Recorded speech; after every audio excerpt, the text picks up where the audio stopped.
Salam sepak bola, salam sehat dan salam sejahtera kepada teman-teman netizen yang 5B, budiman, bijak, baik, benar dan bahagia serta 3P, penggemar, pecinta dan juga penggila olahraga sepak bola.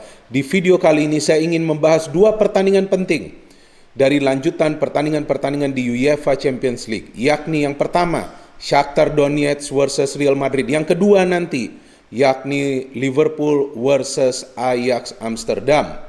Nah, pertama terlebih dahulu kita membahas pertandingan Shakhtar versus Real Madrid. Kemarin saya ada membuat video tentang perkiraan seperti apa kira-kira taktik yang perlu diterapkan oleh Zinedine Zidane menurut pengamatan atau pemikiran saya melihat pertandingan sebelumnya di mana Real Madrid bisa menang dalam dua pertandingan lawan Internazionale Milan, dan juga seperti apa sih nanti kira-kira persiapan yang perlu dilakukan oleh Zinedine Zidane agar timnya ini tidak kalah untuk kedua kalinya lawan Shakhtar Donetsk. Dari line up memang tidak sesuai dengan apa yang saya inginkan.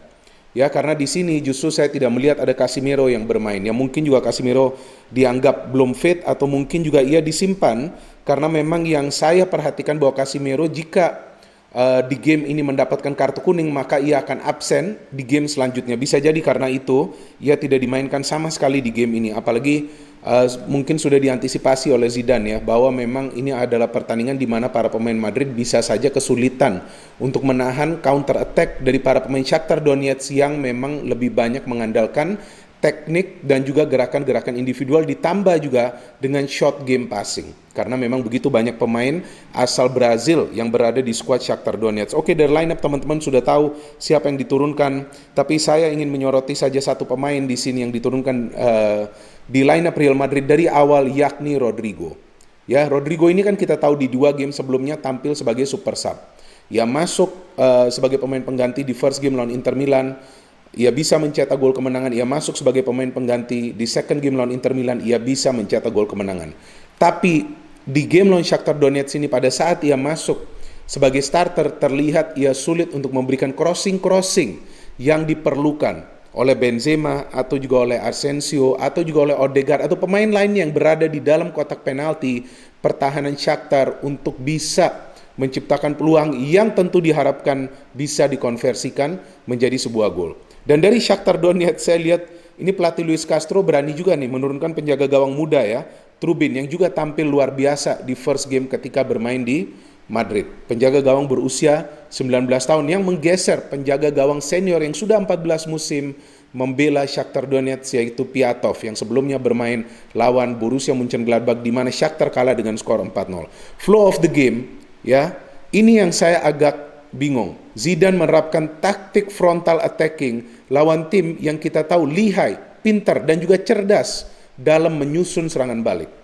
Dan terbukti beberapa kali saat para pemain Madrid melakukan serangan terbuka di mana memang mereka dapat banyak peluang, dan seperti yang saya jelaskan di video saya kemarin bahwa problem Madrid tidak hanya di pertahanan tapi juga di lack of finishing, kesulitan untuk melakukan penyelesaian akhir dari peluang-peluang yang mereka peroleh kembali terlihat di game dini hari tadi. Teman-teman bisa perhatikan begitu banyak peluang yang diperoleh oleh para pemain Real Madrid, Asensio, Benzema, Odegaard, bahkan Varane atau Mendy juga ada tuh peluang untuk mencetak gol. Secara total yang saya hitung, ini hitungan saya, ada 9 peluang on target dari para pemain Real Madrid yang 4 diantaranya berbahaya dan berpotensial menghasilkan gol. Tapi justru mereka gagal menciptakan 1 gol juga di game ini, dan lagi-lagi mereka termakan counter attack cepat dari para pemain Shakhtar Donetsk. First goal dari Shakhtar Donetsk saya kira ada koordinasi yang tidak baik atau miskomunikasi antara Varane dan juga Mendy, dan itu yang membuat Dentinho ya, pemain pengganti ini yang masuk yang menggantikan Moraes, di mana kita tahu Moraes juga sebelumnya dilanggar ya oleh Varane pada saat memang ada serangan balik yang coba dibangun oleh para pemain Shakhtar Donetsk. Itu sebetulnya jika Varane lebih dekat ke kotak penalti bisa jadi adalah kartu merah bagi Varane. Tapi beruntung ia berada di dekat garis tengah dan Moraes akhirnya tidak bisa melanjutkan permainan. Kemudian kita lihat gol kedua dari Solomon juga begitu ya, bagaimana mereka bisa melakukan sebuah fast counter attack dan mencetak gol kedua bagi Shakhtar Donetsk. Dan disinilah kita lihat bahwa problem Madrid ini sangat kompleks.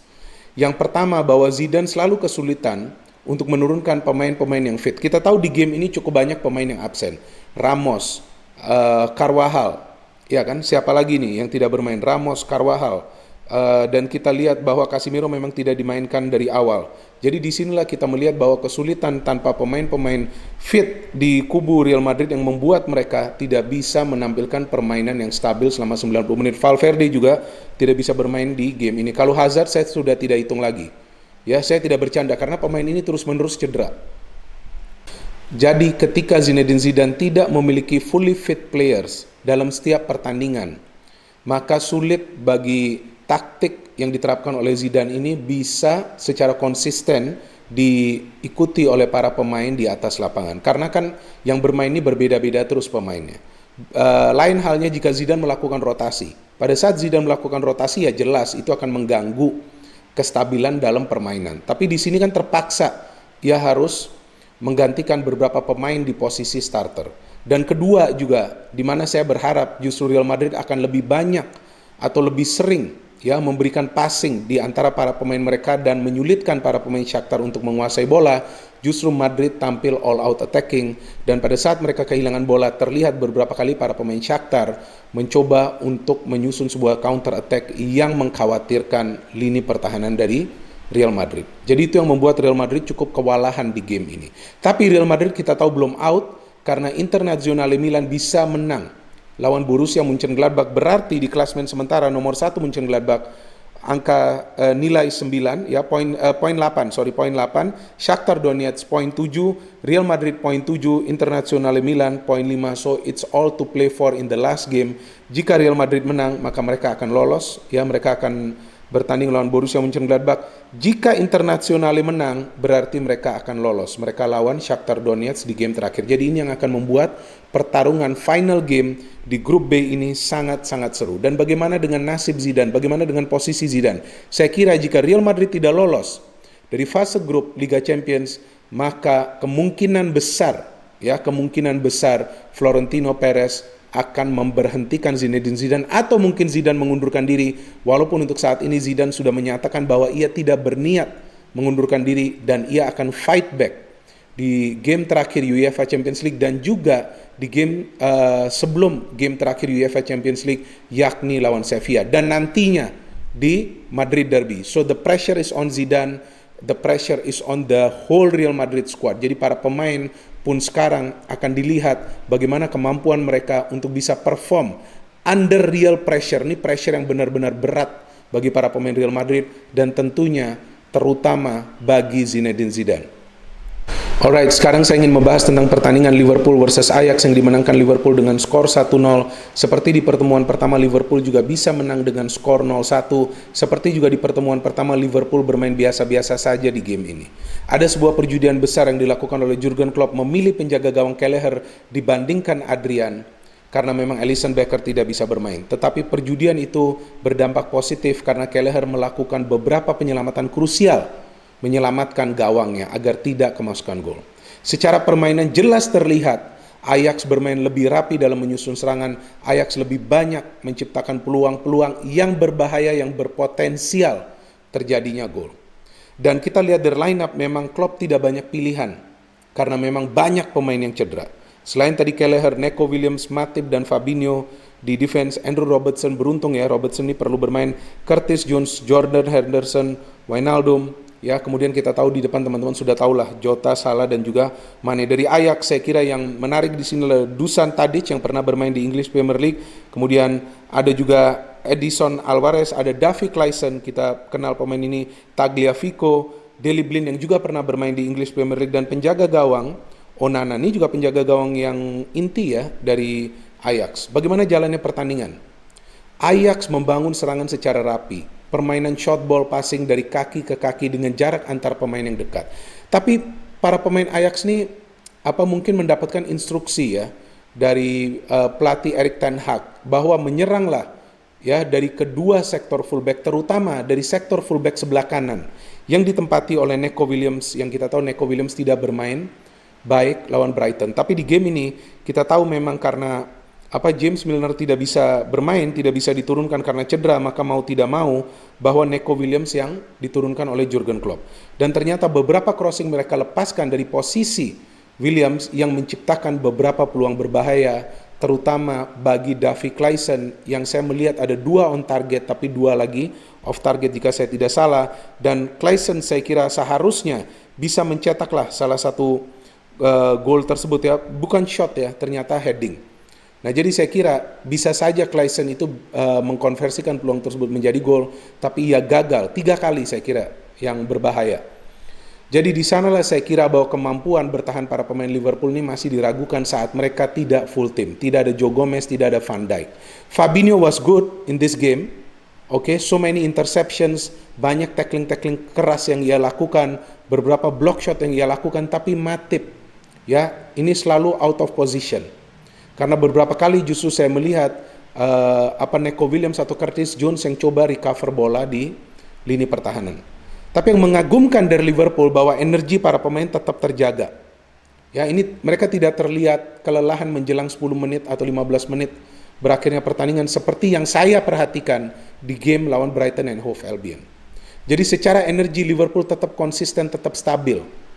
Mereka tetap bisa menekan, tapi cara serangan mereka terlihat membangun serangan secara cepat dengan memberikan umpan-umpan jarak jauh, apakah itu ke Mane, ke Salah, ataupun ke Jota, karena ketiga pemain ini juga memiliki kemampuan individu yang bisa diandalkan. Dan beberapa kali mereka melakukan aksi tersebut untuk bisa penetrasi ke dalam defense dari Ajax.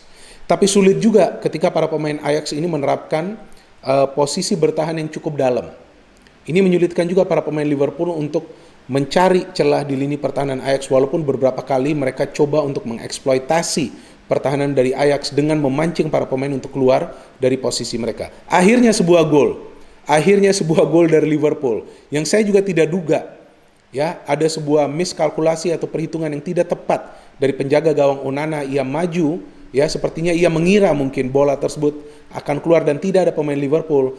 Ternyata di sana kita lihat ada siapa ya? Di sana kita lihat ada Curtis Jones yang bisa menyambut umpan dari Neco Williams. Padahal Neco Williams adalah posisinya fullback kanan, betul kan? Tapi kita lihat bagaimana Neco Williams ini, saya ingin lihat ya catatan dari Neco Williams.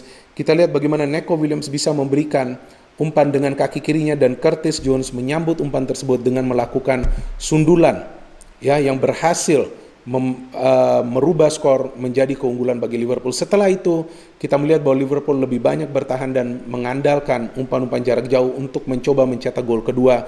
Tapi terus terang di game ini saya kira Liverpool kekurangan kreativitas, Liverpool juga kekurangan daya jelajah di lini tengah. Ya memang kita juga tidak bisa salahkan karena begitu banyak pemain Liverpool yang cedera, dan saya kira keberuntungan Liverpool di game ini adalah justru performa penjaga gawang Kelleher yang tampil gemilang. Jika saja Kelleher tidak tampil gemilang, saya tidak yakin Liverpool bisa meraih kemenangan.